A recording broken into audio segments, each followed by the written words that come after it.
Bonjour, je vous présente cet ouvrage.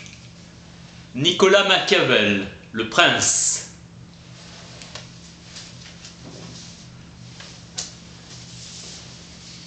Écrit en 1513. De 1434 à 1494, les Médicis ont soumis la République. Puis, inspiré par le moine Savonarole, un soulèvement populaire chassa les Médicis.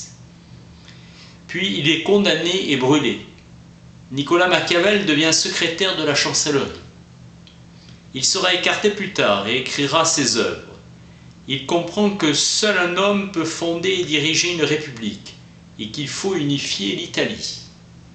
C'est donc à un prince que revient cette tâche. Laurent Médicis par défaut, père de Catherine. Influence des auteurs anciens comme Platon.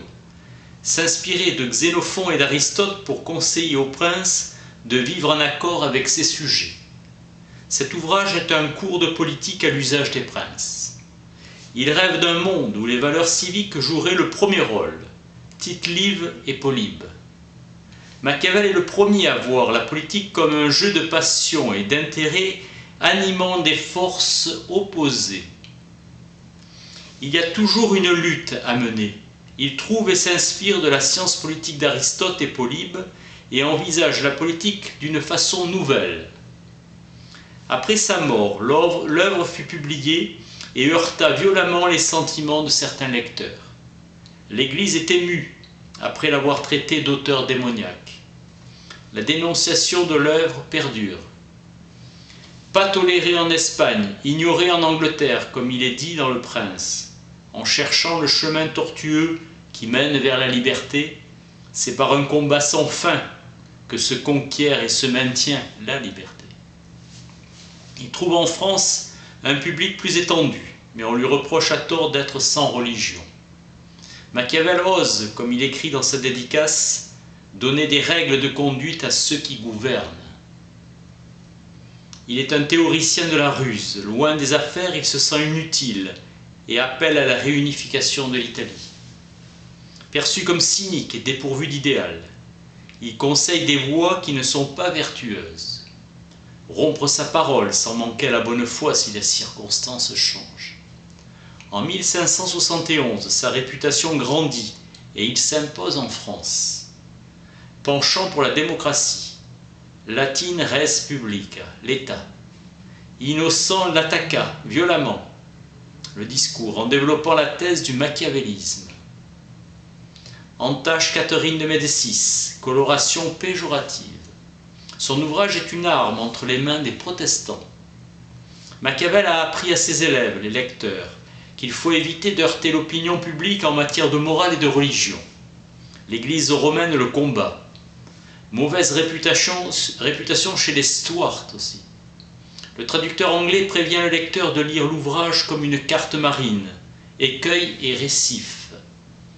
Édition multiple du discours sur le gouvernement après la chute des Stuarts en 1698. Le droit divin barre Machiavel. Grande faveur sous Henri IV en 1606. Spinoza, disciple de Machiavel.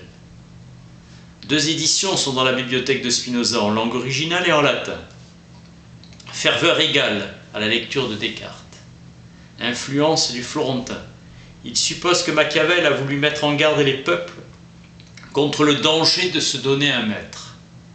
Mais Spinoza ne comprend pas le prince. Il ignore la vie de Machiavel qui doit être compris comme un homme d'action et non comme un théoricien.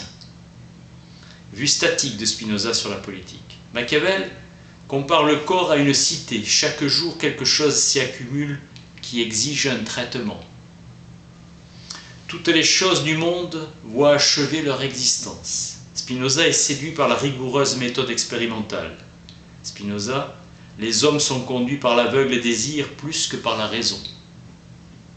Le désir est l'essence même de l'homme. Affinité d'esprit avec Machiavel. Jugement de Spinoza sur Hobbes. L'homme est loup pour l'homme, et que pour assurer la sécurité, des hommes font un pacte social. Pour Hobbes, le titulaire du pouvoir détient une puissance absolue sur les membres du corps social. puisqu'ils ont abandonné leur droit naturel à satisfaire tous leurs désirs. Pour Spinoza, il conserve intact le droit naturel et l'état politique ne se substitue pas à l'état de nature, mais se conjugue avec lui. Équilibre entre passion et intérêt, le corps social. Sous l'influence de Machiavel, dans le temps, s'est relâché le lien de la politique avec le divin. La justification des actes des dirigeants ne se situait plus dans un domaine étranger à la terre.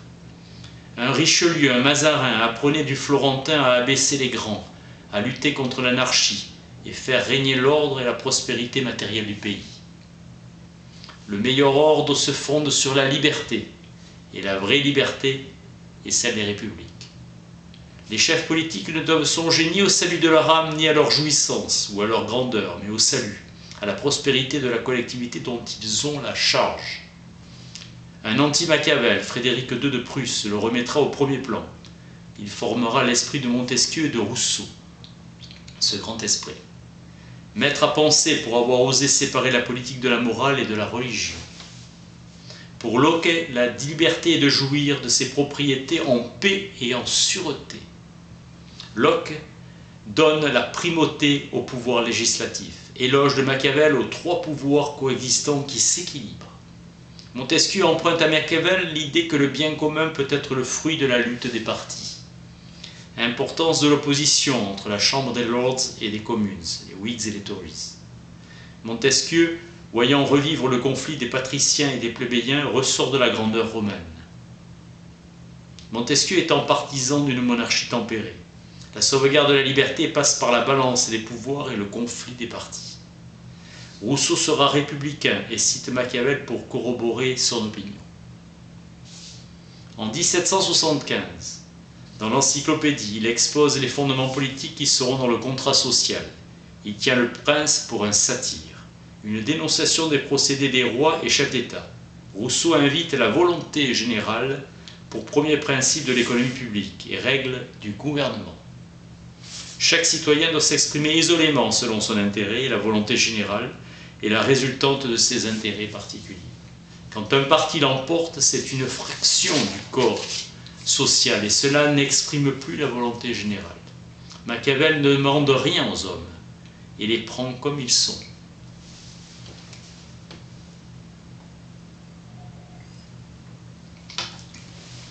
Pour Rousseau, l'homme doit triompher de ses passions. Et il n'a rien compris de Machiavel. Ce sont les institutions qui doivent orienter vers le bien commun les passions et les intérêts des citoyens. Pour Rousseau, une terreur règne sur la vertu et purifie la société de la corruption. Aujourd'hui, l'influence de Machiavel décline. Il n'est plus la Bible des hommes d'État. Là où elle existe, la liberté doit être sans cesse défendue. Le style de l'ouvrage est spontané. La phrase, c'est sa pensée avec un vocabulaire restreint. Sa pensée est rapide. L'ouvrage est adressé au père de Catherine de Médicis. Il donne comme présent son témoignage enseigné par l'expérience et la lecture des anciens. Pour garder une monarchie héréditaire, il suffit de ne pas altérer l'ordre établi par ses prédécesseurs et de temporiser les événements. Dans les monarchies nouvelles, les hommes changent volontiers de maître, croyant rencontrer mieux. Tu as pour ennemi ceux que tu as lésés. Avoir une grande habileté dans les pays qu'on acquiert des États de différentes langues. Il faut y aller habiter en personne, turc en Grèce. Dans les colonies, les mécontents ne peuvent nuire étant pauvres et dispersés. Les hommes marchent toujours sur des chemins frayés par d'autres et procèdent par imitation. L'homme sage doit toujours s'engager dans les voies frayées par les grands hommes et imiter ceux qui ont été excellents. La nature des peuples est changeante, aisée à persuader mais difficile à les tenir fermes en cette persuasion. Ceux qui ont peu de peine à devenir princes en ont beaucoup à le demeurer. Moïse, Cyrus, Thésée, Romulus, prophètes armés qui ont duré, triomphèrent. Les désarmés s'effondrèrent, Jérôme, Savonarole. Les hommes nuisent par peur ou par haine, qui croient que les bienfaits nouveaux fassent oublier les vieilles injures s'abusent. Assurer ses ennemis, se gagner des amis, vaincre par force ou par ruse, se faire aimer et craindre du peuple, suivre et respecter les soldats, supprimer ceux qui peuvent vous nuire, rénover les institutions, être sévère, bienveillant, magnanime et libéral, détruire une milice infidèle et en créer une nouvelle, entretenir l'amitié des rois, utile. Exemple d'action. Ceux qui sont devenus princes par scélératesse sont conduits au pouvoir, non à la gloire. Les violences doivent être faites tout ensemble, cela offensant moins qu'au fur et à mesure faire preuve de cruauté. Pour les princes de la monarchie civile, prince par la faveur du peuple, il doit le maintenir en amitié, le peuple ne demandant qu'à n'être pas opprimé. Le prince qui est homme de cœur, par son courage, par les mesures qu'il prend, entretient l'ardeur du peuple et ne sera jamais déçu par le peuple. Un prince qui a une ville forte et qui ne se fait pas haïr ne peut être attaqué. Un prince sage tient ferme l'esprit de ses concitoyens. Vivres et munitions soutiennent un siège. Celui qui dans une monarchie ne voit les maux que quand ils naissent n'est pas véritablement sage. L'erreur romaine a été de soudoyer les Goths. Aucune monarchie n'est sûre sans ses armes propres. Rien n'est plus faible qu'une puissance qui ne se fonde pas sur ses forces propres. Il est bon d'être tenu pour libéral, parcimonie de ses recettes faisant ses entreprises sans gréver les peuples. Ne pas avoir à dépouiller ses sujets. Il doit être économe. Il vaut mieux être aimé que craint. Éviter la haine. Les hommes oublient plus vite la mort de leur père que la perte de leur patrimoine. Un prince sage se fonde sur ce qui est sien et non autrui. Maintenir l'État. Ne pas être haï de la multitude. Une conspiration n'est rien si le peuple est favorable au prince, et tout s'il lui est hostile. Ne jamais se faire haïr ni mépriser. Les forteresses ne font rien contre la haine du peuple. Montrer du goût pour les talents et ainsi se faire estimer, en honorant ceux qui excellent dans un art. Préparer des récompenses, organiser des fêtes et spectacles, et se joindre à eux quelquefois. Se montrer ferme dans la majesté de son rang pour que personne n'oublie en aucune circonstance. Un mauvais ministre est celui qui peut plus à lui qu'à toi. Honorer et enrichir les bons. L'abondance créant le désir d'encore plus d'abondance et ainsi il ne voudra aucun changement. Danger des flatteurs, questionner les hommes éclairés. Le prince doit sans cesse prendre conseil. Patient auditeur du vrai.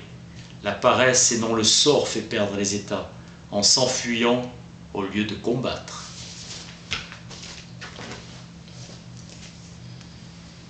Nicolas Machiavel, le prince. Merci.